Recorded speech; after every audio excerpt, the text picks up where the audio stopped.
going to read a snippet from my new novella, Partum, which comes out today, in fact, from Sinister Smile Press. So this is earlier in the book, and the story is about Lena Fitchett, who is a woman who lost her baby, to SIDS at 6 months of age while she was going through some deep postpartum depression. Since the baby's death, she has fallen into a bit of a rabbit's hole in the idea of alien abductions, and has convinced herself that aliens had something to do with the death of her daughter. And so this scene is occurring in the middle of the night when she is awakened and sees a blue hue about her house and is convinced that she sees some owls staring at her through the window. Okay, here we go. I drift in and out of sleep thinking of my baby and Munchausen by proxy. I can't imagine hitting her with a meat mallet, but I know the pattern our metal one makes in the chicken. I don't remind myself of how much I enjoy pounding raw meat with it over and over. I try not to think about the satisfying squish of flesh giving way to the path of aluminum spikes as I hammer away. Organized grids of tiny squares inside a bigger square, layered at various angles until complete chaos leaves a broken and battered, but somehow more pleasing piece of tissue. I didn't hurt her, but I wonder if they did, the owls from outer space. I sit up straight. Bridget. I know they took her. I know they brought her back. And I know that autopsies don't look under the skin for trackers. They only look deep inside for reasons. And when they don't find any, they say things like sudden infant death syndrome and postpartum psychosis before they cremate her body and give it back to us in a box. CJ moved her ashes to the urn that sits on the mantel, not me. I couldn't bear it at the time. But what if the tracker is still with her? The coat closet is, by my estimation, 15 steps down the hallway and 90 degrees turn to the right, and then an additional 10 steps across the room from the fireplace. My concern is the windows that sit on either side of the mantel. If they see me come for the urn, will they realize what I'm about to do? Should I wait until morning like Ruby J 1976 said? And then look? It's the safest thing to do for sure. My phone says it's 4:15 a.m., so it won't be long.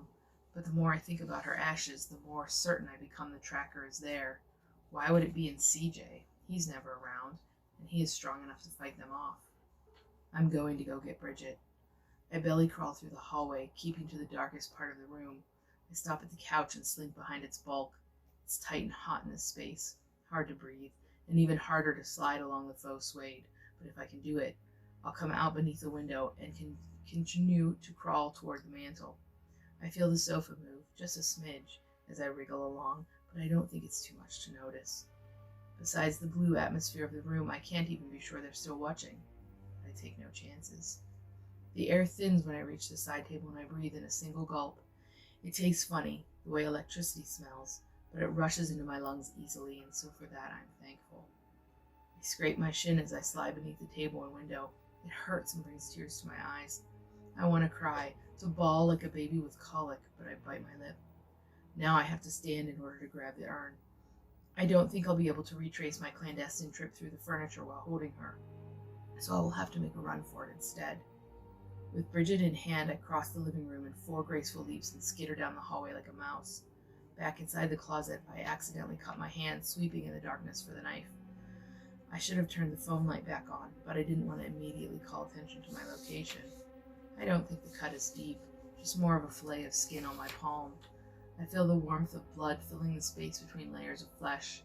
This is a problem. I don't want it to mix in with the ashes. I know CJ often keeps rubber gloves in his work coat. After an awkward search in the cramped, dark space, I find one. If I do this, I will be sacrificing some ashes to the floor crevices. I realize I should have brought a cutting board or something in with me, but there was no time for thinking ahead. I turn the flashlight back on and lean the phone against the wall so I will have both hands to work. I wipe any traces of myself off the knife onto my pant leg. Knowing in my heart that Bridget would want me to solve this mystery and protect her family, I dump her ashes onto the floor. Using the knife, I cut lines of ash and then sift through it with my ungloved left hand, feeling for any chunks or pieces of metal. Once I am satisfied, I brush the line onto the blade and carefully dump it back into the urn. I do this until the closet door is suddenly swung open and daylight rushes in to blind me. I scream. What the fuck are you doing? CJ rages. I stammer. How do I explain this rationally? He grabs my arm hard and yanks me out. The knife clatters to the floor and my foot accidentally trails through the ashes. CJ grabs the knife, probably his cop instincts telling him to get the weapon away first, as if I would stab him. That's when he sees Bridget's urn and the scattered remains. Lena, I cannot even begin to understand what this is about. His eyes continue to evaluate the scene. I watch them and narrate his thoughts as if they are my own. What is she doing with one of my gloves on? And why just one hand? How could she dump our daughter out onto the floor of a closet? Is there blood under that glove? Has she hacked up any of the coats? No, they seem fine. There's no blood on this knife either, just dust. But what was she doing in there? She's got her phone. He grabs it, looks at the screen open to the chat room, and tosses it back to the floor. I hope he didn't break the screen. I want to pick it up and check, but I dare not move. Take the glove off. I obey. It sticks a little to the blood on my palm. He grabs my hand and inspects it. What were you doing with her ashes? You wouldn't believe me anyway, so why ask? The fact is, in the light of the morning, I suddenly feel stupid and foolish. I've dumped my daughter onto a dirty floor and contaminated her remains with who knows what, as well as losing some to the environment. What was I thinking? Try me.